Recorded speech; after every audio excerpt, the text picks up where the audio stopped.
Hello दोस्तों, हमारे बीच MIM national sport person वाहिद पठान साहब मौजूद हैं। मैं उनसे गुजारिश करूंगा ये बेताब आवाम से वो मुखातब हों।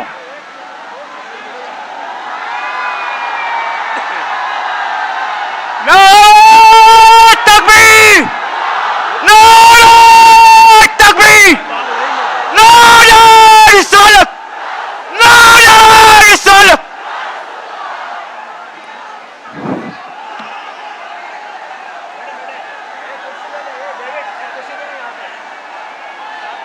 औज़ुबिल्लाहि मिनश्शैतानिर्रजीम बिस्मिल्लाहिर्रहमानिर्रहीम। शय नशीब पर तशरीफ फरमा ऑल इंडिया मजलिस इत्तेहादुल मुस्लिमीन के महाराष्ट्र के सदर पूर्व सांसद हमारे भाई मोहतरम जनाब इम्तियाज जलील साहब, मजलिस इत्तेहादुल मुस्लिमीन के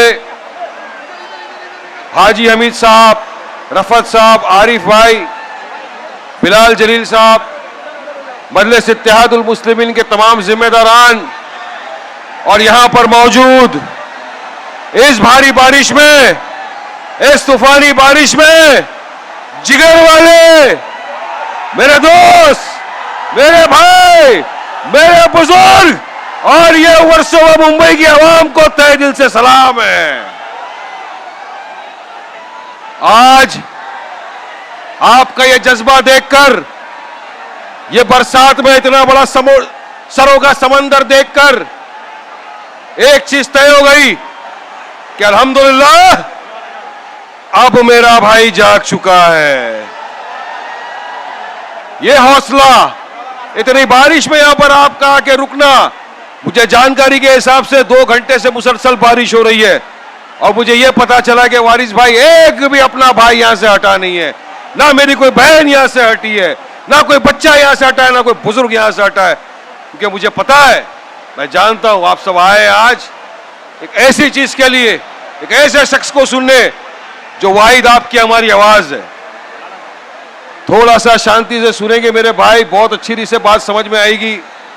अभी तो बहुत सुनना है। आज देश के हालात आप तमाम के सामने हैं। आप तमाम इन हालात से वाकिफ हो कि क्या हो रहा है हमारे देश में। आज का ये जलसा हालात हाजरात के नाम से मुनक्किद किया गया है। हमारे मुंबई के अध्यक्ष जो भी कुछ देर में यहाँ पे आएंगे, मोहतरम रईस लश्करिया साहब, उनको यहाँ से ठहराया है और हमारी पार्टी ने डिसाइड किया कि पहला जलसा हम यहाँ से करेंगे, वर्सोवा से करेंगे। आवाज जाना चाहिए, आवाज जाएगी इंशाल्लाह। जरा आराम से शांति से रुको। बहुत बोलेंगे, इतना बोलेंगे इनके कान में से खून निकल जाए। अपनी जुबान की आतिशबाजी का मुकाबला नहीं कर सकते ये चिंटू।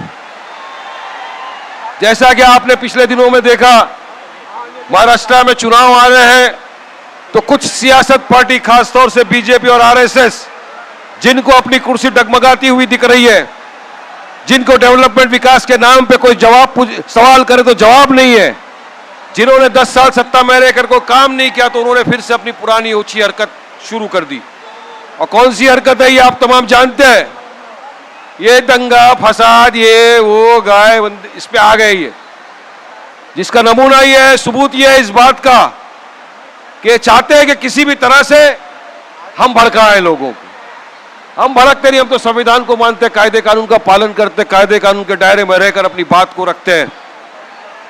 इन्होंने अपने कुछ नफरती चिंटुओं को छोड़ दिया। जाओ, सबसे ज्यादा नफरत फैला कौन सकता है, सबसे ज्यादा नफरत किसके खिलाफ बकना है, सबसे ज्यादा अनाप शनाप बातें किसके खिलाफ करना है, तो उनको एक ही मिलता है, मुसलमान। आवाज नहीं आ रहा है, आवाज माइक का प्रॉब्लम है। मेरा आवाज पठानी आवाज है, दूर तक जाएगा। मातोश्री भी हिलाएगा, दिल्ली भी हिलाएगा, शिंदे को भी हिलाएगा। आवाज भारी है, बारिश इतना है। भाजपा ने कुछ अपने नफरती चिंटुओं को छोड़ दिया। जाओ, मुसलमानों को गाली दो, अनाप शर्मा बकवास करो। आ गए। अब कौन आया सबसे पहले? तो एक ये निखट्टू, ये महाराज का भेष ओढ़ के आ गया, ये रामगिरी। अरे क्या है भाई, तू कहां से आया? अचानक आ गए। अरे आया तू कोई संसद में बैठा है, तेरे धर्म की बात कर, धर्म पे तेरे ज्ञान दे, मगर नहीं, उसको भेजा किस लिए? जा मुसलमानों को गाली मत, इस्लाम के खिलाफ अनाप शराब बकवास कर। तो उसने आते ही शुरू हो गया और ऐसे अल्फाज इस्तेमाल किए जो मैं जानता हूं कि भारतीय मुसलमान ही नहीं, पूरी दुनिया का कोई मुसलमान इस अल्फाजों को बर्दाश्त नहीं करेगा। कोई भी मुसलमान, कोई भी कलमा पढ़ने वाला, ला इलाहा इल्लल्लाह मुहम्मदुर रसूलुल्लाह का कलमा पढ़ने वाला, कोई भी अपने हुजूर की शान में गुस्ताखी किसी भी कीमत पर बर्दाश्त नहीं करेगा, ये मेरा यकीन है। उसने गुस्ताखी की, हमने एहतजाज शुरू करा, हमने एफआईआर दर्ज कराए, मगर क्या हुआ? कुछ नहीं। सरकार के कान में जू नहीं रहेंगी।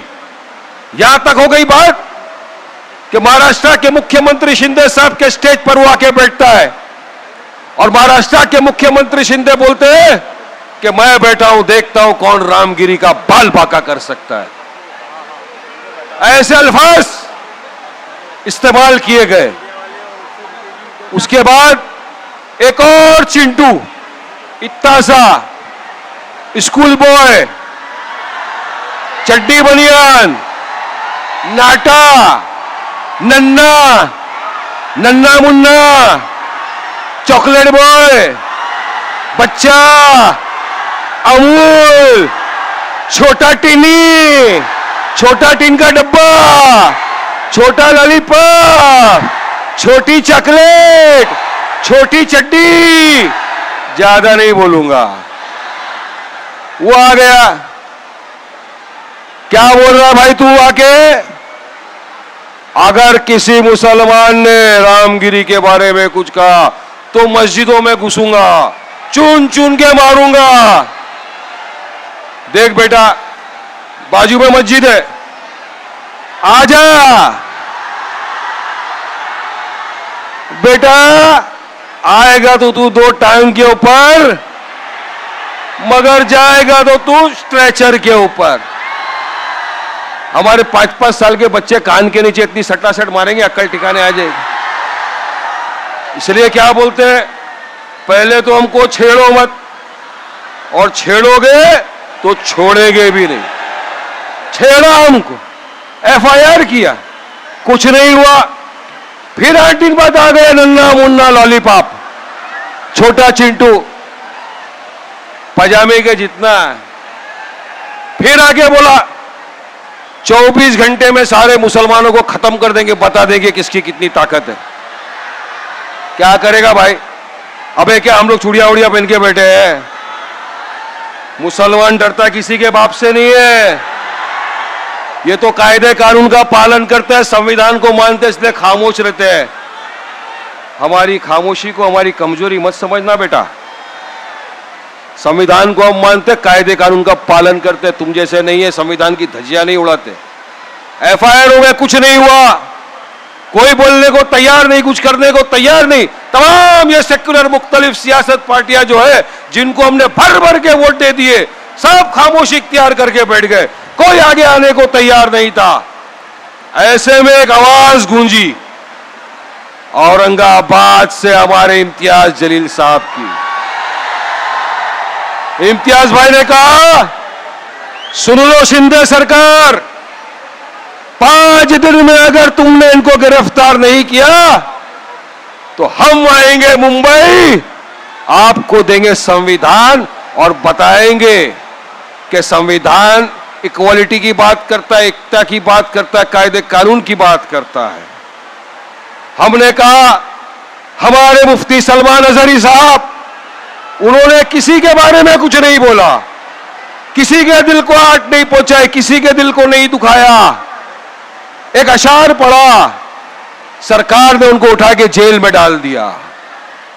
आज तक वो जेल में। तो क्या कायदे कानून सिर्फ मुसलमानों पे लागू होंगे? इन पे नहीं लगेगा क्या?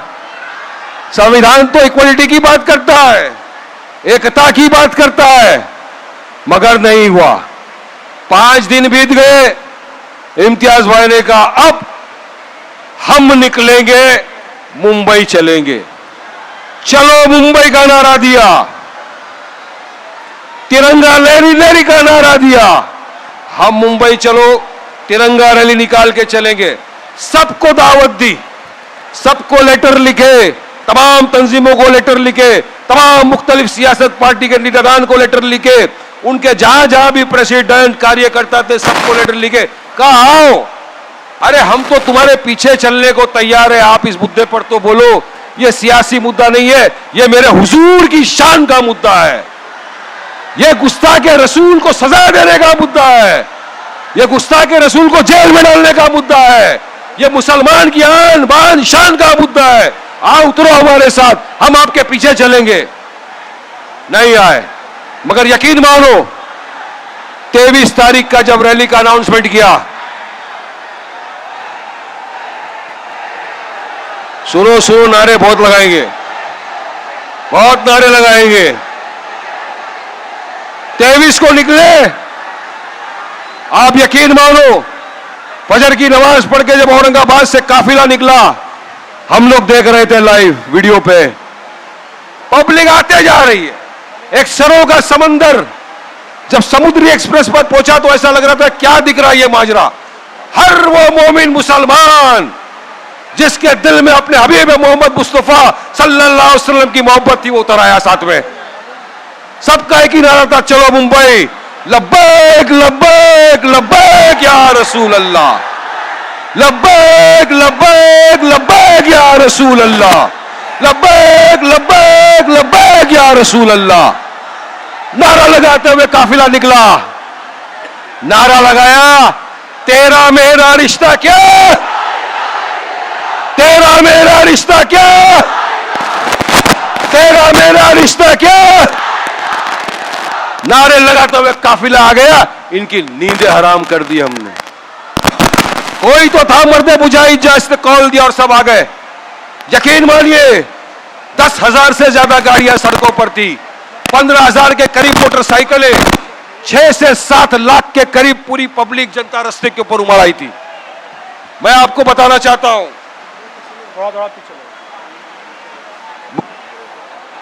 महाराष्ट्र के इतिहास में, महाराष्ट्र की हिस्ट्री में इतना बड़ा जलसा कभी नहीं निकला, इतना बड़ा जो रैली थी कभी नहीं निकली। ये मेरे आकाए कायनात का फजल करम था, अल्लाह सुब्हानहू तआला का फजल करम था कि हम सही सलामती के साथ वहां से आए, सही सलामती के साथ यहां हम पहुंचे, इतना बड़ा काफिला लेकर। यहां पर हमने मेमोरेंडम दिया कमिश्नर को, थाना के कलेक्टर को। मेमोरेंडम में हमने 4 मांगे रखी है हमारी। पहली मांग, गुस्ताखे रसूल रामगिरी को अरेस्ट किया जाए। दूसरी मांग, ये चिंटिया, ये नितेशिया, छोटा ढक्कन, छोटा लॉलीपॉप, इसको हिरासत में लिया जाए। मांग तीसरी, एक ऐसा कानून बनाया जाए जो अगर हम पे लग रहा है तो इन पे भी लगाया जाए, हेट स्पीच के खिलाफ सख्त कानून बने। तमाम मांगे हमने रखी है और यकीन मानिए इस मंच से सरकार को मैं चैलेंज करता हूं, अगर आपने हमारी मांगे नहीं मानी तो ये तो सिर्फ झांकी थी रैली, सिर्फ झांकी थी, ये समंदर की लहर थी। अब पूरा सुनामी उठ के आएगा औरंगाबाद से मुंबई की तरफ, पूरा क्या पूरा सुनामी आएगा यहां। और मुझे यकीन है हम यहां से निकल के आजाद मैदान तक भी पहुंचेंगे, अब कोई रोक नहीं सकेगा हमको। हम प्यार मोहब्बत से आए, हमारे हुजूर का मामला था, सबने समर्थन किया, शांतिपूर्वक आया। आपने देखा कोई ना तोड़ फोड़ हुआ ना कुछ हुआ, सब चले गए। यहीं पर अगर इनका कोई रैली निकल जाता तो अब तक तो मुसलमानों की मस्जिद के सामने खड़े होकर JSR के नारे लगाए जाते, मुल्ले कटवे नारे लगाए जाते, मस्जिदों के मीनारों पर चढ़ चढ़कर भगवे फैलाने की कोशिश की जाती। लेकिन माशाअल्लाह मेरे महाराष्ट्र के और मुसलमान भाइयों को सलाम करता हूं। जितने रैली में आए थे उनको तहे दिल से वारिस पठानिया से सलाम करता है। आपके जज्बे को, आपकी सहन शक्ति को, और आप जिस तरह आए, जितने प्यार से आए उतने प्यार से आप गए, इसका वारिस पठानिया इस मस्जिद सबको सलाम कर। ये तारीफ काबिल था, इसकी जितनी तारीफ की जाए कम था। अब सरकार को जगाने की हम कोशिश कर रहे हैं, लेकिन इसमें आपका साथ हमको जरूरी है। आप साथ देंगे ना? आप साथ देंगे ना? गुस्ताखे रसूल को जेल में भिजवाएंगे ना? ये चिंटिया पिंटिया को जेल में डालेंगे ना? ये जज्बा है। अभी तो मैंने सुना महाराष्ट्र में शुरुआत हुई है, पूरे देश भर में जाएंगे कि हुजूर जिसके सदके तुफैल में अल्लाह सुब्हाना तआला ने पूरी कायनात बना दी, उसके चाहने वालों की कोई कमी नहीं है, हर कोने कोने में है। और हमारे हुजूर की शान में गुस्ताखी हम किसी कीमत पर बर्दाश्त नहीं करेंगे। अब यहां का है जो जलसा रखा है, आपके अपने हलके से, आपके अपने चहीते, आपके अपने महबूब दोस्त भाई, आपका बेटा रईस लश्करिया साहब को टिकट दिया है, मजलिस इत्तेहादुल मुस्लिमीन की तरफ से वो लड़ेंगे। जिस तरह से आपने 2014 में हाजी साहब के लिए मेहनत की थी, इस मर्तबा अगर इसी तरह मेहनत की और थोड़ा आगे बढ़े आप, तो यकीन मानिए आपके अपना भाई रईस लश्करिया जीत के असेंबली में चला जाएगा। कोई ताकत नहीं रोक सकेगी इस मर्तबा रईस लश्करिया को जीतने से। लेकिन आपको करना है मेहनत, आपको अपनी जानिब से तमाम तरफ हर जगह। अभी तो सोशल मीडिया का जमाना है ना भाई, अपने सबके सामने, सबके हाथ में मोबाइल तो है ही, सबके जेब में मोबाइल रहता है, दो दो भी लेके घूम रहे हैं। जितना हो सकता है चलाओ मोबाइल पे, जितना हो सकता है ट्वीट करो, अरेस्ट रामगिरी, अरेस्ट चिंटिया, इंसाफ करो, जस्टिस फॉर मुस्लिम, चलाओ हर जगह। क्योंकि आप और हम ही बोलेंगे, ये नहीं बोलेंगे, इनको सिर्फ अपने वोट से मतलब है। ये जो दूसरी पार्टी है, कांग्रेस की बात कर रहा हूं, सेक्युलर दल जो है पार्टियां, ये जुबान में इनके दही जम गया। अरे कुछ कहीं दूसरा हो जाता है, रास्ते में बैठ जाते हैं, भूख हड़ताल पे चले जाते हैं। लेकिन मेरा हुजूर मोहम्मद मुस्तफा सल्लल्लाहु अलैहि वसल्लम की शान में गुस्ताखी का मामला आ गया, एक ने भी आवाज नहीं खोली। इनके बड़े बड़े शायर सो गए, बड़े बड़े नेता सो गए, बड़े बड़े नेता जो आपके बीच में आके बयानबाजी करते थे, कोई ने आवाज नहीं उठाई। अगर वाकई में आवाज किसी ने उठाई तो मजलिस इत्तेहादुल मुस्लिमीन ने उठाई, इम्तियाज जलील ने उठाई है आवाज को आपके बीच में। हमें भूलना नहीं चाहिए इस बात को, हमें याद रखना चाहिए इस बात को। जब ये चुनाव के वक्त आपके हमारे पास आए लोटा लेकर भीख का और बोले हमको वोट दो, तब बोला सबसे पहले इधर आ, तेरे लिए दुनिया में सबसे बड़ा क्या, तेरे लिए आखिरत में सबसे बड़ा क्या, तेरे लिए कलमा बड़ा, हुजूर की मोहब्बत बड़ी, या तेरे लिए कुर्सी बड़ी है, सवाल करना सबसे पहले। और अगर वो बोले कि मोहब्बत थी तो आया क्यों नहीं? क्यों नहीं उतरे हुजूर की शान में जब गुस्ताखी हो रही थी? क्यों नहीं उतरे तुम? क्यों तुमने आवाज बुलंद नहीं की? क्या मजलिस सब करेगी? वक्फ बिल का मैटर आ गया, भाजपा आरएसएस मिलकर हमारे मजलूमों की, यतीमों की जमीन को छीनने की साजिश बना रहे हैं। इनकी नजर हमारी मस्जिदों पे, हमारे कब्रिस्तान पर, हमारे खानकाहों पर, हमारे यतीम खानों पर है। ये चाहते हैं कि किसी भी तरह इनको छीन लिया जाए, इसलिए वक्फ का अमेंडमेंट का बिल लेकर आ गए। बहस हुई, बहस में सबसे पहले आगे अगर कोई बढ़ के बहस किया और पूरी तरह से वक्फ बिल की मुखालिफत की तो कोई और नहीं था, आपका मेरा सदर जनाब बैरिस्टर असदुद्दीन ओवैसी साहब थे, जिन्होंने लड़े कि यह वक्फ बिल नहीं पास होना चाहिए।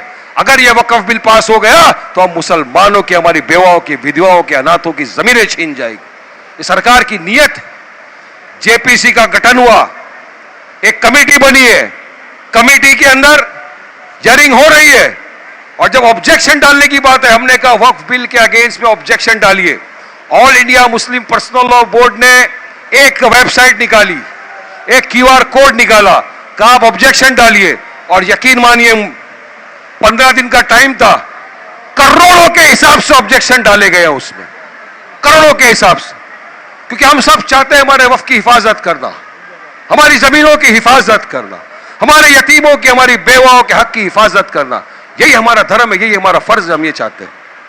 ये सब खामोश बैठे, इनको कोई फर्क नहीं पड़ता कि मस्जिद में घुस जाए, मस्जिद में तोड़ फोड़ कर दे, कुछ नहीं होता, इनको कोई फर्क नहीं पड़ता। ये नहीं बोलते मुसलमानों की तरफ से, क्योंकि इनकी वो वोट बैंक खिसक जाएगी ना। वोट बैंक के चक्कर में पूरे मुसलमानों को 70 बरस से कांग्रेस लूटते आई है। खुले मन से बोलता हूं, आ जाए कोई कांग्रेस का नेता मेरे सामने डिबेट करके दिखा दे, बता देते हैं उसको। ऐसे भी अपन किसी को छोड़ते नहीं है, ऐसे भी सबका पसीना निकाल देते। आ जा बेटा सामने, बता दे क्या क्या तुमने। बाबरी पे ओवैसी ने बोला हमारी बाबरी मस्जिद को हमसे छीन लिया, हमारी बाबरी मस्जिद को शहीद कर दिया गया। 6 दिसंबर 1995 काला दिन था हमारे देश के अंदर, डेमोक्रेसी पे काला दिन था, जिस दिन धोखे से हमसे हमारी बाबरी मस्जिद को छीन लिया गया। अब इनकी नजरें हमारी दूसरी मस्जिदों पर है, इनकी नजरें हमारे कब्रिस्तानों पर है, इनकी नजरें हमारे यतीम खानों पर है। तो क्या हम इनको छीनने देंगे? क्या छीनने देंगे? नहीं छीनने देंगे। लड़ेंगे, कोर्टों में जाएंगे, सुप्रीम कोर्ट में जाएंगे, जरूरत पड़ी रस्तों पे उतर जाएंगे, मगर संविधान के दायरे में रहकर अपना एहतजाज करते रहेंगे। हम में ताकत है, हम करते हैं। और आज आप देख रहे हो खुद अपनी आंखों से कि कौन बोल रहा है मुसलमानों के हर मुद्दे पर। वकफ का मुद्दा आ गया, ओवैसी साहब बोले। बाबरी का मुद्दा आ गया, ओवैसी साहब बोले। दादरी का मुद्दा आ गया, ओवैसी साहब बोले। मजलूमों के ऊपर अत्याचार का मुद्दा आ गया, ओवैसी साहब बोले। मजलूमों को मॉब लिंचिंग करके मार दिया, ओवैसी साहब बोले। जेएसआर के नाम के नारे लगाकर मार दिया मुसलमानों को, ओवैसी साहब बोले। बाबरी पे ओवैसी, दादरी पे ओवैसी, मॉब लिंचिंग पे ओवैसी, वकफ पे ओवैसी। तो फिर तुम्हारा वोट भी तो ओवैसी को ही जाना चाहिए ना। फिर आपके वोट का, आपकी मोहब्बत का, आपका प्यार का असली हकदार तो ओवैसी हुआ ना। तो फिर क्या मुंह लेके आते आप हमारे बीच में और वोट मांगते हो? कुछ नहीं करेंगे ये तुम्हारे से, ये सिर्फ तुमको इस्तेमाल करेंगे, इस्तेमाल कर कर यूज करके फेंक देंगे। 70 साल में देख लेना, अगर ये साथ हमारे होते तो आज हम पे नौबत नहीं आती। इन्हीं के राजों के अंदर कितने राइट हो गए, कितने दंगे फसाद हो गए। लेकिन आज ओवैसी है।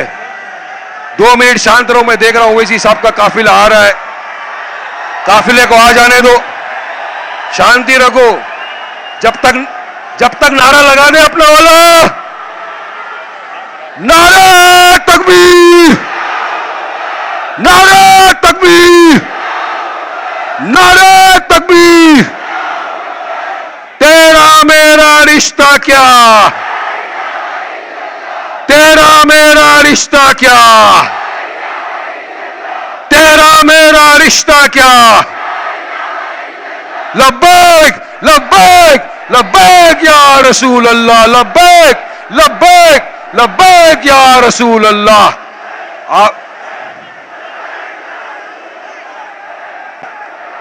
लब्बैक या रसूल अल्लाह। अभी आप खामोशी के साथ थोड़ा और इंतजार कर लीजिए। आपके हमारे कायद असदुद्दीन साहब पहुंच ही रहे, बैरिस्टर असदुद्दीन साहब यहां आ ही रहे हैं, साथ में रईस लश्करिया साहब भी है। हमारे हैदराबाद से आए हुए सीनियर लीडर 4 टर्म के एमएलए मल्लकपेट के जनाब अहमद बलाला साहब भी यहां पर मौजूद है। मैंने अभी इनको देखा, माशाअल्लाह, ये भी वहां से आए। साहब आएंगे, आपके बीच में अपनी बात रखेंगे। हम चाहते हैं कि आप हमारा साथ दें। देखिए, सबका साथ आपने दिया, सबको आपने आजमा लिया, कांग्रेस को आजमा लिया, राष्ट्रवादी को आजमा लिया, आपने आजमा लिया किसको, समाजवादी को भी आपने वोट भर भर कर दिया। और सुनो बात, इंपॉर्टेंट बात बता रहा हूं, शायद आप में से किसी को पता नहीं होगा, महाराष्ट्र का जो लोकसभा का चुनाव आया, 48 उसमें सीटें थी। ये महाविकास आघाड़ी की सरकार, जिसमें शिवसेना उद्धव ठाकरे, जिसमें शरद पवार, जिसमें कांग्रेस, ये सब मिल के थे, एक भी मुसलमानों को टिकट नहीं दिया। टिकट नहीं दिया, चलो मुसलमानों ने भर भर के वोट दिए, 90% मुसलमानों ने इनको वोट दिया। मगर आपको जानकर दुख होगा, अफसोस होगा कि जब वक्फ अमेंडमेंट बिल पार्लियामेंट में प्रोड्यूस हुआ, जब वक्फ का ये कानून, ये काला कानून जब पार्लियामेंट में लाया गया, तो उस वक्त ये कांग्रेस के समर्थक, जो शिव सैनिक हमारे वोटों से जीत कर आए, ये 9 शिवसेना वाले जो महाराष्ट्र के जीत कर पार्लियामेंट में गए, 9 के 9 गायब, 9 के 9 चले गए, कोई वहां पे मौजूद नहीं रहा, क्योंकि इनको इनके आकाओं को खुश करना है। बात थी आका को खुश करने की। अरे हम तो हमारे हुजूर पाक मुस्तफा सल्लल्लाहु अलैहि वसल्लम को खुश करने के लिए काम कर, हम तो उनके लिए कर, जिसके सदके तुफैल में अल्लाह सुब्हानहू व तआला ने पूरी दुनिया बना डाली।